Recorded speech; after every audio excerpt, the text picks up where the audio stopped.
मैं एक शादीशुदा औरत की मोहब्बत में मुब्तला हूँ। वो मेरी कज़न है और हमारा बचपन एक साथ गुजरा है। मुझे बचपन में ही उससे बहुत ज़्यादा मोहब्बत हो गई थी, लेकिन कभी मेरी हिम्मत नहीं हुई कि कभी मैं उससे अपनी मोहब्बत का इजहार कर सकूं। और फिर जब मोहब्बत के इजहार करने का वक्त आया तो हमारे वालिदैन की आपस में लड़ाई हो गई। उस लड़ाई की वजह से हम दोनों का मिलना जुलना भी बंद हो गया और फिर 11 साल बाद हमारे वालिदैन की आपस में सुलह हो गई। लेकिन सुलह के वक्त मैं खुश नहीं था, बल्कि मेरा दिल खून के आंसू रो रहा था, क्योंकि जिससे मैं बचपन में मोहब्बत करता था वो किसी और से शादी कर रही थी। उसकी शादी के बाद मैं बहुत टूट गया था। मैं उसे मुकम्मल तौर पर भूलना चाह रहा था, लेकिन भूल नहीं पा रहा था।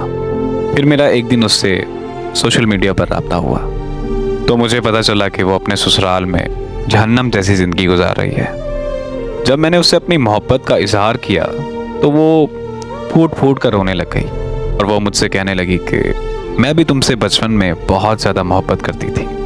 तो वो मुझसे कहने लगी कि हमारे वालिदैन की लड़ाई के बाद मुझे लगता था कि हमारे वालिदैन की जल्द सुलह हो जाएगी, लेकिन 11 साल गुजर चुके थे और मेरी उम्मीदें मुकम्मल तौर पर टूट चुकी थी। फिर मेरे घर वालों ने मेरी शादी रख दी तो मैंने मान लिया कि तुम मेरी किस्मत में नहीं हो।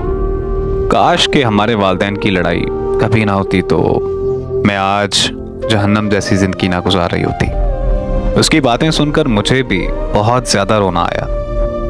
मैंने उससे कहा कि तुम उससे तलाक लेकर मुझसे शादी कर लो, लेकिन वो नहीं मानी और वो मुझे कहने लगी कि मैं अपनी खुशियों के लिए अपने बेटे की ज़िंदगी ख़राब नहीं कर सकती।